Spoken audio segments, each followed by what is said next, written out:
Hello नमस्कार दोस्तों। आज है 16 जनवरी 2022। 16 जनवरी 2022 से जितने भी हरियाणा करंट अफेयर के क्वेश्चन बनते हैं आज उनके बारे में डिस्कस करेंगे और साथ में जानेंगे उनके बारे में अन्य फैक्ट।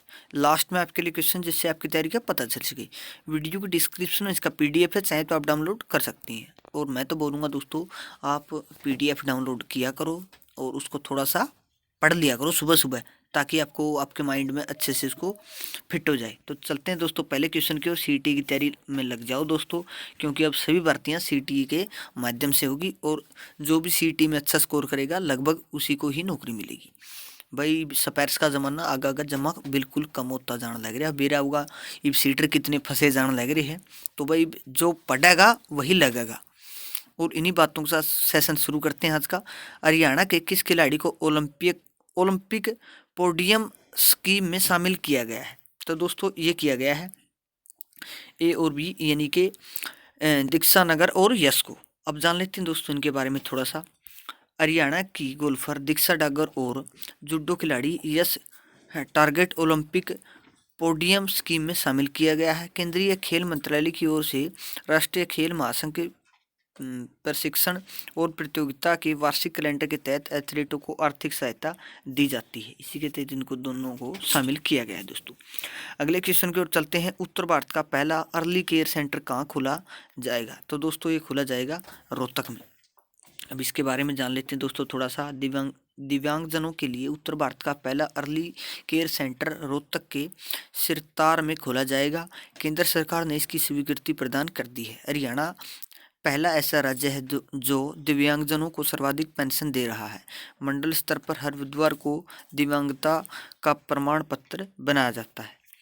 दोस्तों ये रोहतक में खोला जाएगा। रोहतक की बात आई तो रोहतक के बारे में जान लेते हैं दोस्तों। मैप में ये रहा रोहतक। इसकी सीमा लगती है जींद से, सोनीपत से, झज्जर से, चरखी दादरी, भिवानी, सारी इतने जिलों से सीमा लगती है। अब थोड़ा सा 2021 में जितनी करंट अफेयर बनी दोस्तों कुछ लेकर आए हैं आप सभी के लिए, उसके बारे में थोड़ा जान लेते हैं। एग्रो मॉल की स्थापना की गई रोहतक में। Golden achiever award Manisha Kumari को मिला है, बैणी गांव से है। ये रोहतक का कोई गांव है। मिलिट्री का बुलेट प्रूफ सामान बनाने वाला पहला जिला बना है। हरियाणा की पहली पिंक कैफे व सैलून एकेडमी खोली गई है। कचरा मुक्त शहर का अवार्ड मिला है रोहतक को। रेलवे पार्ट बनाने की कंपनी लगाई जाएगी दोस्तों रोहतक में। अगले क्वेश्चन की ओर चलते हैं दोस्तों। हरियाणा की किस व्यक्ति का यूनेस्को के मुख्यालय में सीनियर रिसर्च कंसंट्रेट पद पर चयन हुआ है? तो दोस्तों ये हुआ है दिव्या का। अब इसके बारे में भी थोड़ा सा जान लेते हैं दोस्तों।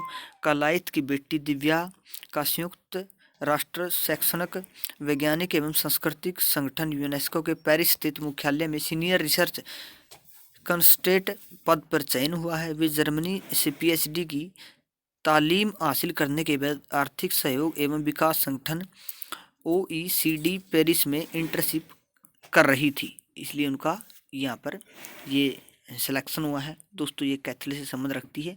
बात कैथल की है तो कैथल के बारे में जानेंगे। मैं अपनी ये रहा कैथल, इसकी सीमा लगती है जींद से, करनाल से, कुरुक्षेत्र से। अब थोड़ा सा जान लेते हैं दोस्तों कैथल के बारे में। स्थापना हुई थी 1 नवंबर 1989 को। कपिल ऋषि के नाम पर इसका नाम कैथल पड़ा। नेशनल हाईवे 152, रजिया सुल्तान का मकबरा है, नवग्रह कुंड है। इंदिरा गांधी महिला विश्वविद्यालय 1970 में बना था। इंडोर स्टेडियम कैथल में स्थित है। गुरुद्वारा है मंजी साहिब। राधा कृष्ण सनातन धर्म कॉलेज 1954 में बना था, जो कि कैथल का बहुत ही पुराना कॉलेज है। कोयल रिसोर्ट कैथल में स्थित है। हरियाणा का पहला पशु विज्ञान केंद्र कैथल में स्थित है दोस्तों। अगले क्वेश्चन की ओर चलते हैं। कौन से देश ने पहली बार भारत से super sonic anti ship cruise missile BrahMos को खरीदने की मंजूरी मिली है? तो ये मिली है फिलीपींस की सरकार को। अब इसके बारे में जान लेते हैं दोस्तों थोड़ा सा। भारत के लिए शुक्रवार का दिन रक्षा निर्यात के मामले में एक बड़ा ही ऐतिहासिक दिन साबित हुआ, क्योंकि फिलीपींस ने भारत से supersonic anti ship cruise missile BrahMos को खरीदने की मंजूरी दी है। यह भारत के लिए पहला बड़ा विदेशी ऑर्डर है। मिनी मिलियन डॉलर के प्रस्ताव को मंजूरी दी है। जल्द इस संबंध में दोनों देशों के बीच एक समझौते पर हस्ताक्षर किए जा सकते हैं दोस्तों। फिलीपींस यहाँ एक मलीना है जहाँ पर एशियन डेवलपमेंट बैंक की स्थापना की गई थी 1966 में। आपको पता ही होगा अच्छे से, और भी पढ़ लेना उस बैंक के बारे में।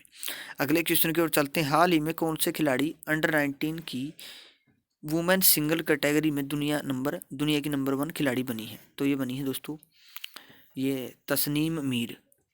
अब इसके बारे में जान लेते हैं। गुजरात के महसाणा की रहने वाली 16 साल की बैडमिंटन स्टार तस्नीम मीर ने वो कर दिखा है जो अब तक ओलंपिक मेडलिस्ट साइना नेहवाल और पीवी सिंधु भी नहीं कर पाई है। तस्नीम जूनियर कैटेगरी की सेटलर है। वे अंडर 19 की वुमेन सिंगल कैटेगरी में दुनिया की नंबर 1 खिलाड़ी बन गई, जबकि सिंधु वर्ल्ड नंबर 2 खिलाड़ी बन चुकी है। तो दोस्तों आज कुछ कार्य के कारण थोड़े से क्वेश्चन कम है, इसलिए वीडियो थोड़ी सी छोटी होगी।